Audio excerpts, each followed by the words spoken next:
പ്രവൃത്തികൾ അദ്ധ്യായം 3. ഒരിക്കൽ പത്രോസും യോഹന്നാനും 9-ാം മണിനേരം പ്രാർത്ഥനാസമയത്ത് ദേവാലയത്തിലേക്ക് ചെല്ലുമ്പോൾ അമ്മയുടെ ഗർഭം മുതൽ മുടന്തനായ ഒരാളെ ചിലർ ചുമന്നുകൊണ്ടുവന്നു. അവനെ ദേവാലയത്തിൽ ചെല്ലുന്നവരോട് ഭിക്ഷയാചിപ്പാൻ സുന്ദരം എന്ന ദേവാലയ ഗോപുരത്തിങ്കൽ ദിനംപ്രതി ഇരുത്തുമാറുണ്ട്. അവൻ പത്രോസും യോഹന്നാനും ദേവാലയത്തിൽ കടപ്പാൻ പോകുന്നത് കണ്ടിട്ട് ഭിക്ഷ ചോദിച്ചു. പത്രോസ് യോഹന്നാനോട് കൂടെ അവനെ ഉറ്റുനോക്കി. "ഞങ്ങളെ നോക്കൂ" എന്ന് പറഞ്ഞു. അവൻ വല്ലതും കിട്ടുമെന്ന് കരുതി അവരെ സൂക്ഷിച്ചു നോക്കി. അപ്പോൾ പത്രോസ്, "വെള്ളിയും പൊന്നും എനിക്കില്ല, എനിക്കുള്ളത് നിനക്ക് തരുന്നു. നസറായനായ യേശുക്രിസ്തുവിന്റെ നാമത്തിൽ നടക്ക" എന്ന് പറഞ്ഞു. അവനെ വലങ്കൈക്ക് പിടിച്ച് എഴുന്നേൽപ്പിച്ചു. ക്ഷണത്തിൽ അവന്റെ കാലും നരിയാണിയും ഉറച്ച് അവൻ കുതിച്ചെഴുന്നേറ്റ് നടന്നു. നടന്നും തുള്ളിയും ദൈവത്തെ പുകഴ്ത്തിയും കൊണ്ട് അവരോടുകൂടെ ദേവാലയത്തിൽ കടന്നു. അവൻ നടക്കുന്നതും ദൈവത്തെ പുകഴ്ത്തുന്നതും ജനമൊക്കെയും കണ്ടു. ഇവൻ സുന്ദരം എന്ന ദേവാലയ ഗോപുരത്തിങ്കൽ ഭിക്ഷ യാചിച്ചു കൊണ്ടിരുന്നവൻ എന്ന് അറിഞ്ഞ് അവന് സംഭവിച്ചതിനെക്കുറിച്ച് വിസ്മയവും പരിഭ്രമവും നിറഞ്ഞവരായി തീർന്നു. അവൻ പത്രോസിനോടും യോഹന്നാനോടും ചേർന്ന് നിൽക്കുമ്പോൾ ജനമെല്ലാം വിസ്മയം പൂണ്ട് ശലോമോന്റേത് എന്നു പേരുള്ള മണ്ഡപത്തിൽ അവരുടെ അടുക്കൽ ഓടിക്കൂടി.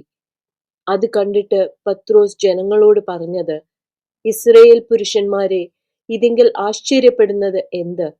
ഞങ്ങളുടെ സ്വന്തം ശക്തി കൊണ്ടോ ഭക്തി കൊണ്ടോ ഇവനെ നടക്കുമാറാക്കി എന്ന പോലെ ഞങ്ങളെ ഉറ്റുനോക്കുന്നതും എന്ത്? അബ്രഹാമിന്റെയും ഇസഹാക്കിന്റെയും യാക്കോബിന്റെയും ദൈവമായ നമ്മുടെ പിതാക്കന്മാരുടെ ദൈവം തന്റെ ദാസനായ യേശുവിനെ മഹത്വപ്പെടുത്തി അവനെ നിങ്ങൾക്ക് ഏൽപ്പിച്ചു കൊടുക്കുകയും അവനെ വിട്ടയപ്പാൻ വിധിച്ച പീലാത്തോസിന്റെ മുമ്പിൽ വെച്ച് തള്ളിപ്പറയുകയും ചെയ്തു. പരിശുദ്ധനും നീതിമാനുമായവനെ നിങ്ങൾ തള്ളിപ്പറഞ്ഞു. കുലപാതകനായവനെ വിട്ടുതരേണം എന്ന് ചോദിച്ചു ജീവനായകനെ കൊന്നുകളഞ്ഞു. അവനെ ദൈവം മരിച്ചവരിൽ നിന്ന് എഴുന്നേൽപ്പിച്ചു. അതിന് ഞങ്ങൾ സാക്ഷികളാകുന്നു. അവന്റെ നാമത്തിലെ വിശ്വാസത്താൽ അവന്റെ നാമം തന്നെ നിങ്ങൾ കാണുകയും അറിയുകയും ചെയ്യുന്ന ഇവൻ ബലം പ്രാപിപ്പാൻ കാരണമായി തീർന്നു. അവൻ മുഖാന്തരമുള്ള വിശ്വാസം ഇന്ന് നിങ്ങൾ എല്ലാവരും കാണുകെ ഈ ആരോഗ്യം വരുവാൻ ഹേതുവായി തീർന്നു. സഹോദരന്മാരെ, നിങ്ങളുടെ പ്രമാണികളെ പോലെ നിങ്ങളും അറിയായ്മ കൊണ്ട് പ്രവർത്തിച്ചു എന്ന് ഞാൻ അറിയുന്നു.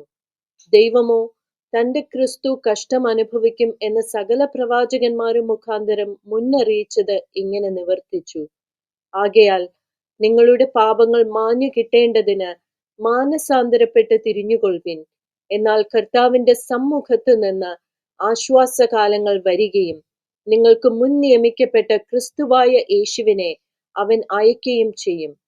ദൈവം ലോകാരംഭം മുതൽ തന്റെ വിശുദ്ധ പ്രവാചകന്മാർ മുഖാന്തരം അരുളി ചെയ്തത് ഒക്കെയും യഥാസ്ഥാനത്താക്കുന്ന കാലം വരുവോളം സ്വർഗം അവനെ കൈക്കൊള്ളേണ്ടതാകുന്നു.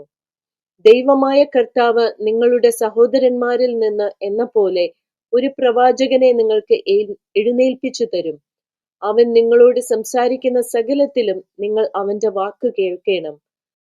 ആ പ്രവാചകന്റെ വാക്ക് കേൾക്കാത്ത ഏവനും ജനത്തിന്റെ ഇടയിൽ നിന്ന് ഛേദിക്കപ്പെടും എന്ന് മോശ പറഞ്ഞുവല്ലോ. അത്രയുമല്ല, ശമൂവേൽ ആദ്യമായി സംസാരിച്ച പ്രവാചകന്മാർ ഒക്കെയും ഈ കാലത്തെക്കുറിച്ച് പ്രസ്താവിച്ചു. ഭൂമിയിലെ സകല വംശങ്ങളും നിന്റെ സന്തതിയിൽ അനുഗ്രഹിക്കപ്പെടും എന്ന് ദൈവം അബ്രഹാമിനോട് അരുളി നിങ്ങളുടെ പിതാക്കന്മാരോട് ചെയ്ത നിയമത്തിന്റെയും പ്രവാചകന്മാരുടെയും മക്കൾ നിങ്ങൾ തന്നെ.